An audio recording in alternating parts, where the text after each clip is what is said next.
wish I was on board with you. God, I mean, it feels like a ride to Kumbaya. It feels like this is exactly what we want, right?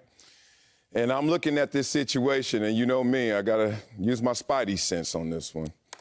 At first, I was shocked. Like, Bruce Arians? It gets lost on you that Bruce Arians is old. Like, people forget you. Like, don't let the coolness fool you. Like, Bruce Arians been around on this planet for a minute, right? So I was shocked, and then I said, oh, no. Bruce Arians is not a young man, so let him go ahead and move on. But then I was like, damn, beyond that level of shock, Todd Bowles?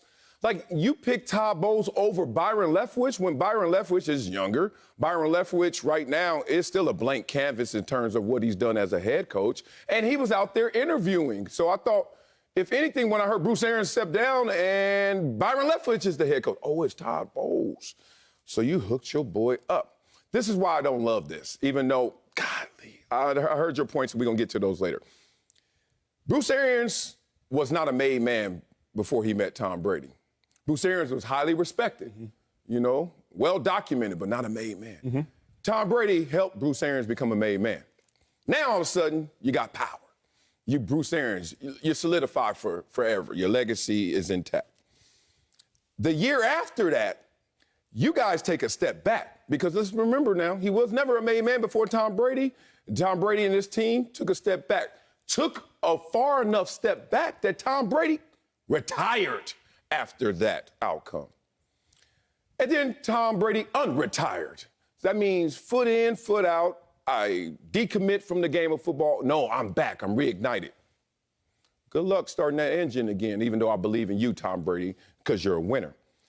You look at this franchise, went from Super Bowl win, one playoff win, franchise leader quits, retires, comes back, and this is for you, Todd Bowles. You ever heard the expression, it ain't all good? This is a great situation. This is a good situation. You're not going to a sorry team. You're going to a good team. But it ain't all good. Because if Todd Bowles now jumps on these skis that are already going downhill and continues to go downhill at this pace, if this team doesn't win, you know what they're going to look at? Todd Bowles. I know he doesn't want it any other way, and this is the only roll of the dice he's going to get. But, boy, a coach who already had a bad rep, had a bad experience as a head coach, now is taking a team that looks like it's going backwards. All I'm saying is it sounds like a great up for your boy. I looked out for you. Here's your pass. But at the same time, where is it going to go, and how long is this pass going to last? I love it. But all right. So I see now we got a splice going on. We got two levels to this. Let's talk both levels. First one, you said you like that how Todd Bowles is in this situation. He's set up. Set up for success or set up to fail.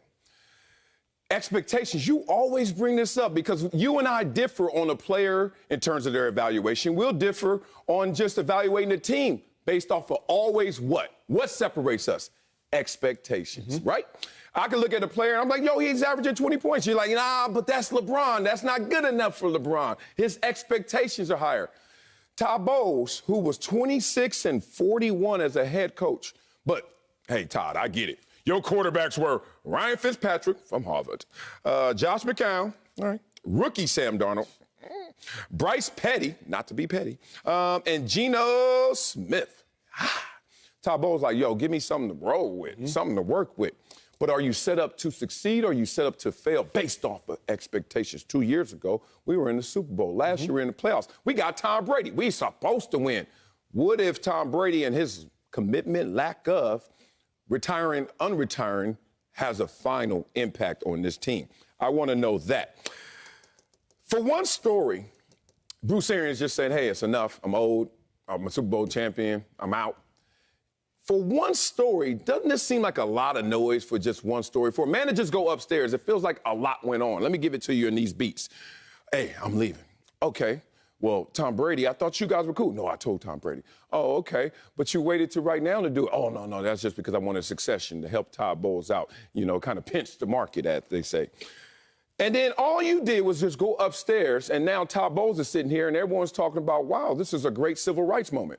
And I'm like, I don't think of it that way. I'm almost at this point, and I'm not there yet because I love Bruce Arians. But it's starting to have a little bit of a country time lemonade moment for me. You ever heard of that? Let me tell you what this is. You ever been around somebody who's so proud to help you out that you're like, yo, do you really want to help me out or you just want to shine from help? I've been around two people in my life. I'm going to leave their names out of me because they did help me. But boy, were they proud to help me. It's the persons like this. I'm going to go to the inner city, go grab one of them 4.0 scholar athletes and look at this kid. He wouldn't have made it out of this situation without me, right? Kind of like a little different strokes, a little Arnold Willis going on. I'm not accusing Bruce Arians of that, but I don't want two things to happen. I don't want Todd Bowles being hired to be undermined by, you just got the trampoline hookup from, big old Bruce who looks out for y'all. I don't like that for Todd Bowles. And two, I don't like that for Bruce Arians. I think in his heart, he's genuinely just trying to help people who probably don't get the same chance elsewhere. But when it becomes this, when this starts to lead or starts to challenge what the real plan is just you got another head coach who failed the first time. It's his second time. This is a different story that's being spun right now, and I just hope it doesn't spin out of control. Imagine Andy Reid just said it's a wrap right now and gave it to Eric Bieniemy. Perfect parallel, right? Mm-hmm. Wouldn't you be like, ooh, Eric, hey, Eric, hit the ground running? Yes. Okay, that's what I'm saying. I agree with you there.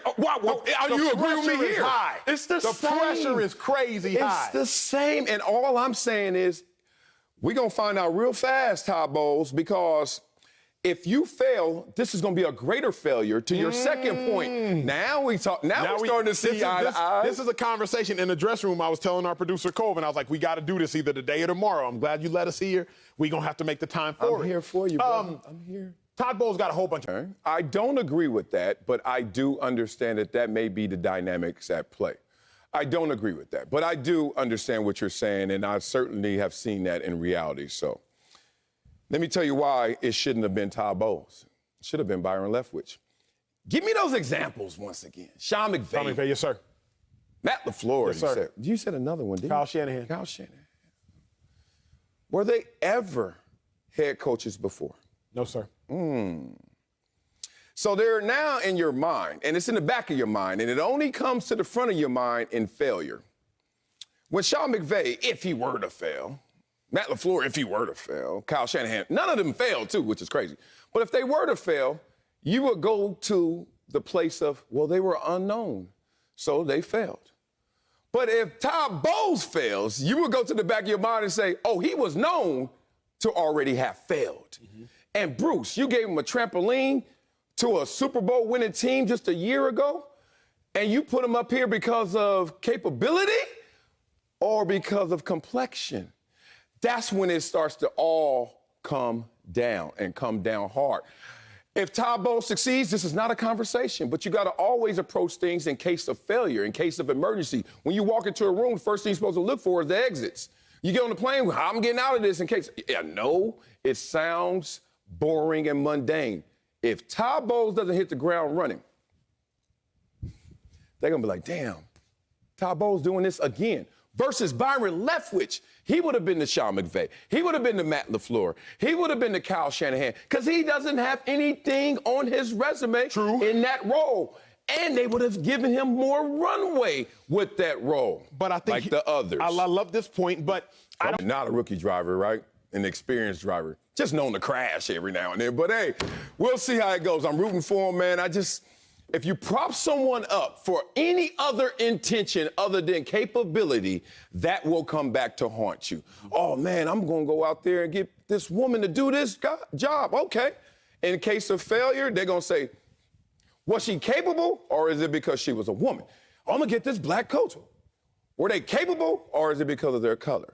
And that's when you think that the well is poisoned now in the Rooney Rule. Let Todd Bowles go out there and self-implode. Watch the...